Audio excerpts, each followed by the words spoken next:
To spy on people. Have some faith, trust in yourself. Are we talking about that? Is there a therapy session? Maybe It's a therapy it might session. just Come. hurt. Tissue paper box lao. Yes, we're not cutting, guys. Don't worry. My cameraman look like what the fuck? Kaatu kya? You like because I don't know how to end it on me. Just end it. This Yeah, is a disastrous segment. क्यों पूछा मैंने इसकी love life के बारे में? Okay. Janice Sequeira. Janice का नाम. भूलना नहीं तुम.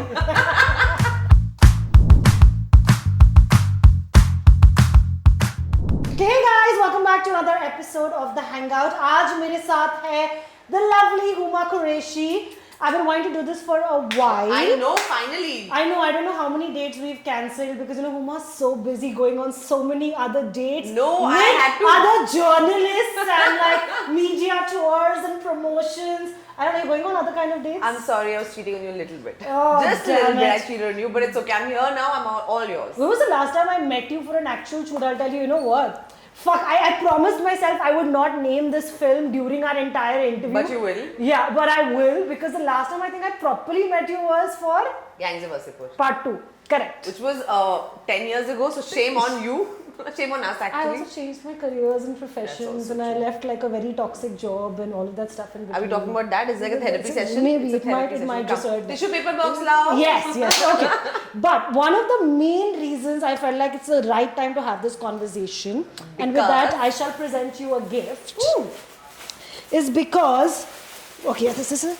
I feel like of late, Huma Qureshi 2.0 has been channeling along with a lot of this plastic crinkling noise. You hold it up. It's plastic. Oh, fantastic. I love it. It says main character energy. I love it. Thank you. This is so sweet. There's a whole set also. Thank you. Mwah. Thank you. Yeah, guys. Your lipstick knowledge. This is more than I'm getting in. All the action. This is all the action. This is all the action I'm getting off like more than IRL for sure. Okay. There's a whole set. Thank you. This is for my friends at Necessera. So it's a whole set that we're sending, you know. Okay. But this main character energy, because like you've done all these titular roles, right? There's Maharani, then there's now Tarla, which is gaining all these fab reviews. Then there was Monica, Oh My Darling. I'm just talking about the 2-3 things that you've done, which you were literally the titular role. Right. Is this something that you had to gun for? या फिर कुछ मन में shift हुआ? Or is it that this is really Huma 2.0 where you're like, fuck being a accessory to a male lead? I think it started with I think Leila, this show that I did for Netflix, which was actually Netflix's first like show after Sacred Games, which was headlined by a woman, and I got an opportunity to work with the amazing Deepa Mehta, who I thought like, I know she just empowered me when I worked with her, and she kind of like, I know something about working on that. Why? What did she say? Give me a specific. It's not about something she said. It's just about how she empowered me. Sometimes when you work with another woman, maybe, and I don't know. I'd worked with Gurinder before that, another female director, you know, who works internationally. But something about working with Deepa changed. Like, you know, she empowered me, and like sometimes she was like, I don't want you to wear any makeup. Literally, the lens was like here, close to my face, and she wanted to just like maybe do very little but emote through just my eyes. And that whole experience, something shifted in me, and I'm just like, I can carry like a whole series on my shoulders. And you know, that series got a lot of love, and it also kind of sets the tone for what ek bolte na ki aap khoon chak lete ho. So you taste blood, then you're like, then you're just like, I enjoy this. Then after that, the next time you go on a film set and they just like, you just need it for like 20 days to do like a song and 3 scenes, you're just like, but I can do more. You know, I have more to offer. Like, make me do more. Give me that opportunity. So I think that kind of happened. And I'm really enjoying this. I don't know if it's 2.0 or whatever. I'm really enjoying this phase. I'm really enjoying playing different characters. I feel like I have warned Huma at the beginning of this interview. Every time, we're not cutting, guys. Don't worry. My cameraman looked like what the fuck. Kaatu kya? नहीं cut नहीं करना इसमें कुछ cut नहीं करना. I just told Huma at the beginning, I'm like, if you give me any answers that are politically correct, or that you have said in other interviews, or that you feel like, oh my god, this is the right way to say it, I'm going to be like, no, I don't want that. I don't want it. I don't want that energy. What are we channeling today? You wanna? We're at Anshuka's studio and she gave us a great term. She's like, let's channel some Kenergy. Kenergy? Ken energy. Actually, I feel like I'm channeling more Barbie, but like Barbie also like I real world. wanna like channel some like Nolan energy. Can you call me already? Do you know I saw, okay, true story, but it's actually now up on my channel. I gifted Christopher Nolan a pair of my used thermal tights by mistake. Why is For that, you have to watch the podcast, which will be linked somewhere here at the top of my video, guys. You know, it sounds really kinky and really personal. How did you reach that level of intimacy with Mr. Christopher Nolan? I'd Really, gone like, to LA to interview him for The Dark Knight Rises, and I was supposed to gift him something from fans, and they were both black in color. And you gifted him your used tights. Used thermal tights. They were not even brand new out of a box. And I also said very proudly, "Sir, this is from all your fans in India." Okay, guys, now you know why Christopher Nolan loves India. Because he did come, you know, and film here much later for 10 minutes. So now we know, maybe he was just looking for the owner of those tights. It's like, who's that girl? Warner Brothers, who's that girl? Oh, yuck. Okay, but no, talk. I want, like, because I cut you off at saying that point, and I know I get a lot of hate on the internet for cutting people off, but you were saying this 2.0 energy. Like, have you had to fight for it? Have you had to, like, say no to a lot of rubbish? And I've had to, and I still have to. Like, see, what happens is that there was a time when I knew I always wanted to do these kind of parts, but I was not getting the opportunity because people are kind of, in the sense, myopic that they only think you're as good as the previous project that you do. And I did had a bit of a slacky period where I wasn't sure what I was going to do, and I was getting offered these like second lead parts and and I was just like, no. And the kind of actor and the kind of person I'm like, I'd rather not work and sit at home and chill and read my book and travel the world as opposed to like. But that doesn't make you insecure. That doesn't give you like anxiety, like shit, I'm sitting at home and literally doing nothing. Yeah, anxiety for me is, of course I get anxiety, but I feel like there's no point to anxiety. Like if you can just sit at home and cry and weep and mope, if there's something that come out of it, then keep doing it. But I find it pointless beyond a certain point. Sure, I'll have my moment in my day and I'll just be in bed and be like mopey. But after that, bhi kitna karo? Chalo abhi aage. You know, I can't keep doing it forever. And I'm always like, okay, I'm the solution gal. I'm like, okay, what next? How can we fix this? Roll up your sleeves, figure it out. Like I'm always about, okay, let's listen to a podcast, let's do a self-help book, let's go for a workout, So I'm very like focused like that. So I did do that, but then I was like, okay, I have to get myself out of it because no one's going to come on like a shining horse and rescue me. So how do you I have to rescue myself. So how do you then rescue yourself? You go and you work harder. You tell people what your intention is. Do you go to the filmmakers or the production houses or the directors? Also, that plus I also started producing, right? So that was also a big shift in my life, right? So last year that happened, the first film, Double XL. This year I have my next film already up for release, and by end of the year I'm going to start my third. So my attitude right now also is that, okay, give me the opportunity, but if not, then I'm going to have to do it on my own, and it's still a very uphill battle because even now, like, although I am getting films to do which are riding on me, but I'm constantly fighting for budgets, I'm constantly fighting for so many things. Because I still, even now, like, if I want to say, for example, a film, like, I will not get the same budget as a male hero because just because he's a guy. And we're going to start it the same way or whatever, and it's just unfortunate, but again, there's no point sitting and crying about it.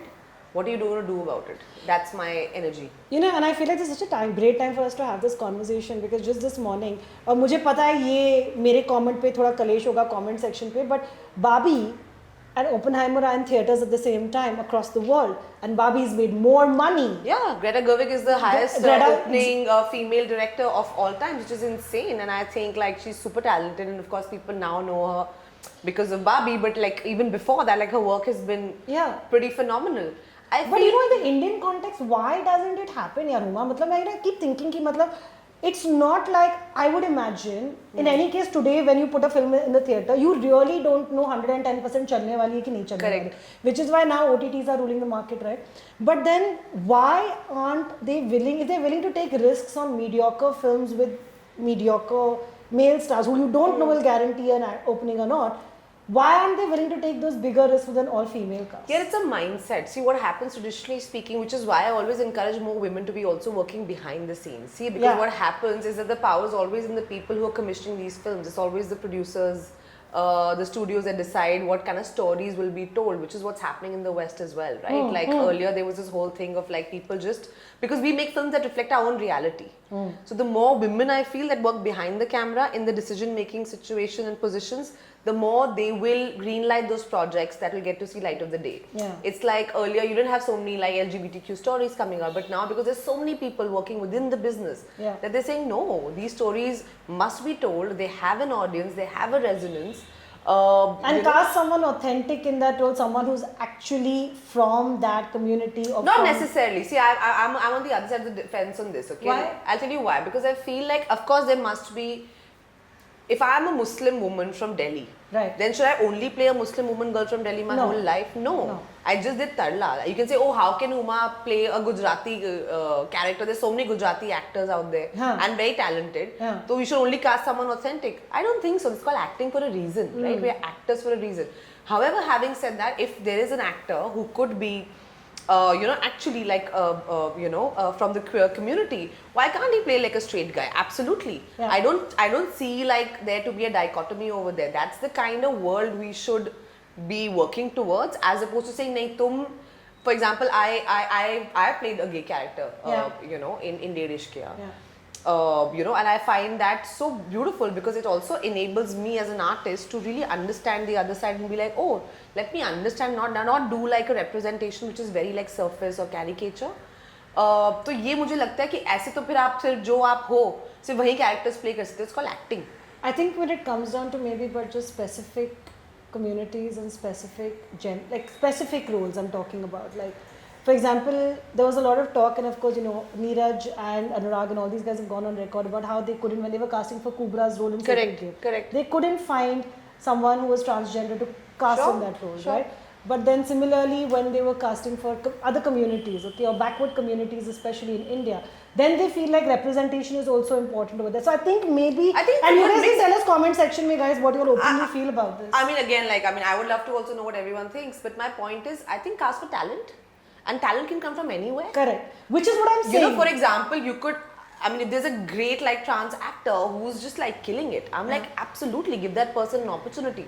And give that person also an opportunity to act as a straight person. Why not? Who says it's only one way? Like, I would love to see like a man who's openly gay playing a leading man. I would love to do a film with him. I would love for the leading man to come out as openly gay. Like, we don't have a single main lead or mainstream person who will ever accept their sexuality. Because there's this idea that if you are out with your sexuality and if it's not what's the word for conforming, then people won't accept you, and I don't think that's true. You have to be a good actor. You show me on screen what you can do, you make me you make me feel moved by your performance, I'll be sold. That's how it's always been, and I feel like we have to move away from these kind of these boxes that we want to label and put people and actors in. You're an actor, your job is to act. I identify as a heterosexual person, but I would love to, play all sorts of characters, ethnicities, backgrounds, without, and this is the important thing, right? We have to be culturally respectful of that. Like when I did Tarla, for me it was so important as a North Indian, I'm not playing a caricature for a Gujarati woman. Because the moment a North Indian does it's like very like, loud gestures and very like, no disrespect, but very sitcom-y, very over the top. And I'm like, no, I've seen which we've already seen on our television screens to a fair degree. Yeah, and I'm saying I don't want to do that. I want to genuinely do like a authentic representation, of that. And I'm glad I get an opportunity and I have the support of filmmakers who give me the platform and the space to really create characters like that, and I feel हमेशा ना art में इतनी power होती है. Art and culture and films have such immense power that once you see something, it really moves you. There's so many times and I feel like it's a great instrument for social reform and so many other things. When was the last time you were moved by a piece of art? A Hindi film? So many. Like I really enjoyed Bajrangi Bhaijaan. I really enjoyed that film. I thought it was such a beautiful film. I'm sure there are many. Immediately I can put you in the spot, so I can't think of it.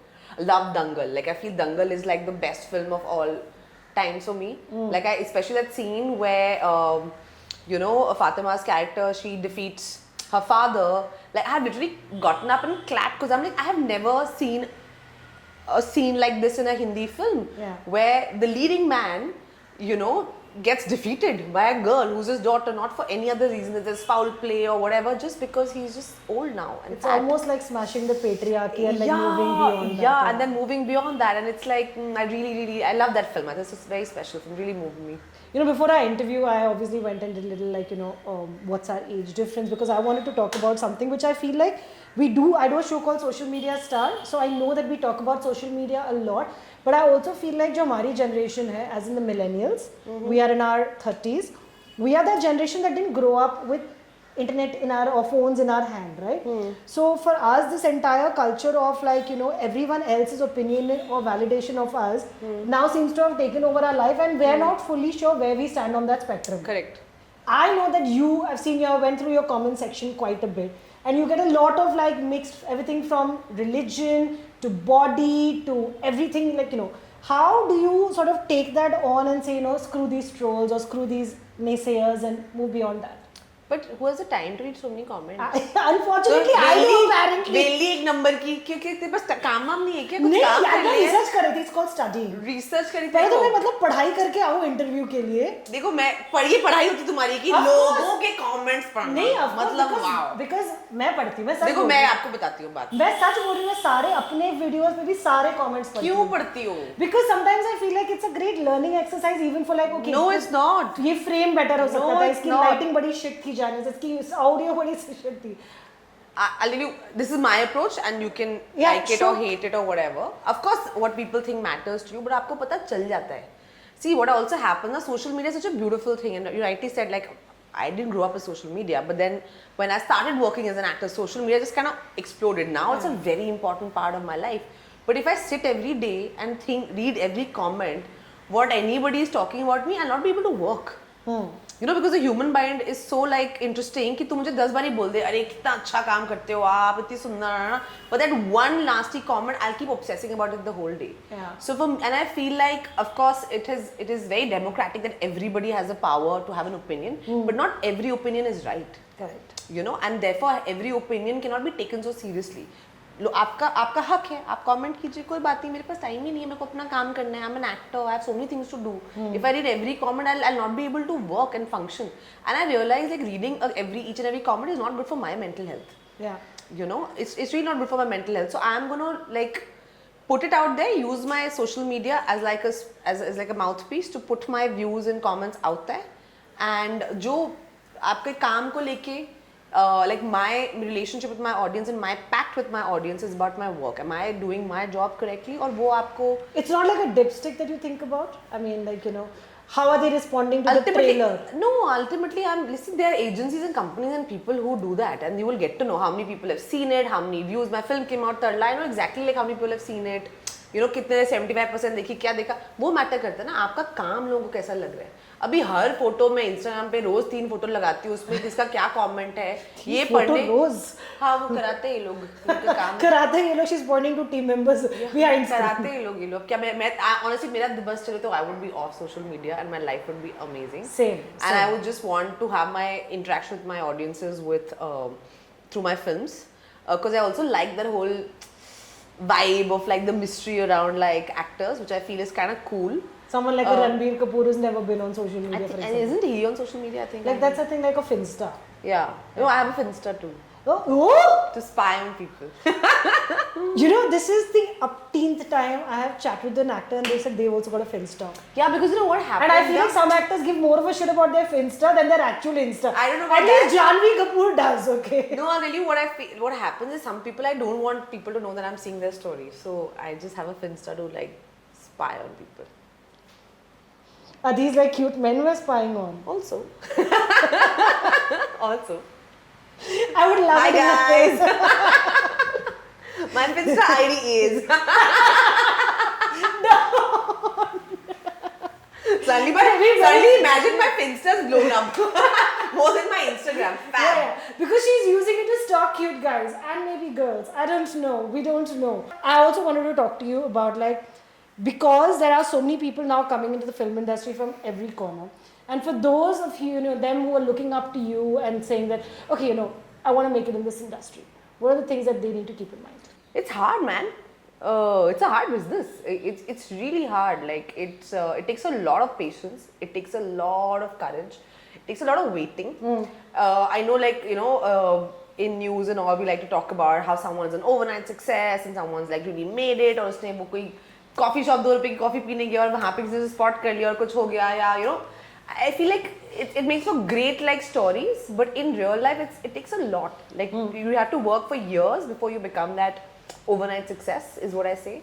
So it's a long game, and even after your first few opportunities, it's never ending. Like I look at my seniors in the business and I feel like, oh my god, after 20-30 years, they still have that fire in their belly and they're still working. Like I remember very early on, I did this film called D-Day. I was working with... I love D-Day. It's one of... I think I've told Nikhil, this is my favorite Nikhil Advani film, probably after Kalona Ho. I love D-Day. Yeah, it's a lovely film, and you know, I worked with Irfan sir and Rishi Kapoor sir on that film. And I remember, like, we were dubbing some portions of it, and I went in and I saw, like, Rishi saw, like, dub for it, and I was just looking at these men. I'm like, wow, after so many years and, like, you have so much of experience in being a superstar, he's still so hungry to give that perfect take and that perfect, you know, modulation, get everything right. Now, like, I hope, like, after 30 years of working, I still have that same kind of fire, you know, in me, and I love that. So I feel like, yeah, it's never ending, and I feel eventually this whole insider-outsider debate, you know, is a bit futile, because I feel knowing people here gets you that first foot in the door. Eventually, it's about your hard work and talent, and that nobody can take away from you. And even if you get your foot in the door, I mean, I feel like now, even as creators, not as journalists, but as creators, we know this one thing, right? That today you could be on top and something from your content could be doing really, really well. And then it'll drop and there'll be someone who's more exciting. But that doesn't mean you have ended. Yeah. Or your work is ended, because something else tomorrow you do will be back on top again. And I feel like your career is like a perfect example of that, right? Like you started on a high, then there may be, you know, few bad years here and there, and then again now look at it, the last 1.5 years, like we discussed, you've been only kicking ass with titular roles. Even though you call my coffee 2 rupees ki coffee. But you are 1,000 lakhon ki ladki. You are like a lakhon ki ladki. 2 rupees ki coffee. Ladki lakhon ki. Ab wo segment aayega. Nahi aayega. But in case you guys are wondering why we've been sitting in yoga and athleisure and workout type kapda, it's because we are at Anshuka's studio and we are apparently going to be doing some form of aerial yoga today, with Huma looking very fabulous and me wearing a main character energy t-shirt. Alright guys, so this is the activity part of the hangout. Huma, are you ready? Yeah, let's do okay. this. So Huma and I are going to be doing aerial yoga today, and for that we've come to one of the best yoginis in the city, probably in the country. You've seen her all over Instagram. Put your hands together, not literally. Anshuka! Let's do this. Yeah. Okay, alright, Anshuka, what are you going to be teaching us today? We are going to do a fun fly fit class, aerial yoga inversions, juicy endorphins, adrenaline, and have a lot of fun. And by the end of it, are you going to have a body like yours? Yes, yes, of course. Grab the hammock like this. Yes, okay. Stay there. Now look on top. Are you under the 2 C hooks? If not, if you're not under it, just hop back. Okay. Beautiful. Stay there. You'll feel that stretch on your chest. This is also the Nataraj Asana, the dancer's pose. It's a variation on the hammock. How low do we have to go? As low as you want. Okay. Yeah. And if you want, you can also extend the leg piche. It just looks more beautiful. Yeah. One side's always more flexible. One side's always more stronger. And it honestly depends, that keeps changing. Sometimes we're always off-center. We're never always standing straight. So one side's always more fired up. So definitely my left you can do it. stronger. Now push the leg back. Try to touch your toe towards me. Push. 5, 4, 3, 2, and slowly come back and release. My first time I was so nervous I was falling, remember? But you inverted and killed it with the abs. Do you remember? You're helping.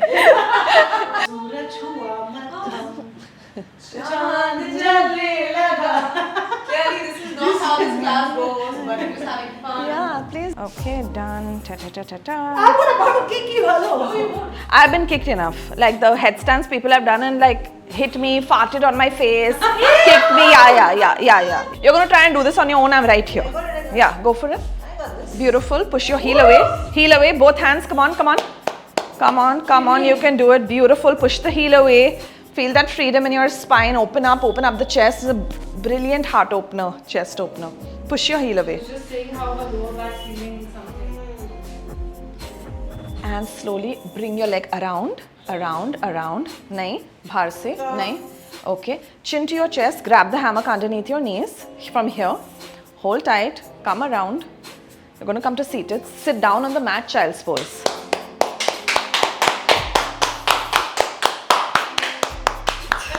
Okay, you're supported here. Nothing will happen. Leave your hands. Get a namaste. Come on, namaste, nothing. Here, this is the terrible, no, don't touch the ground. Namaste. Namaste here. Look at yourself in the mirror, straight. I look crazy. Have fun, breathe. Relax. Don't touch the ground, open up. Have fun with this, breathe. You're not going to fall. Have some faith, trust. Nothing's going to happen. Trust in yourself. Breathe, lovely. You're decompressing your spine. You're giving yourself a natural facelift, endorphins, happy hormones, adrenaline. Don't shut your eyes. Decompress, breathe, let go. Have some faith. Come on. As kids, we would do this all the time. Okay. Where's my phone? Hi, Yogini. Crazy. So basically what you're doing, you're going to sit in the 8 gathers is for your legs and you're going to go into Shavasana like this. So what this takes you to do is you're in a cocoon exactly how you're in your mother's womb. So this is actually very therapeutic.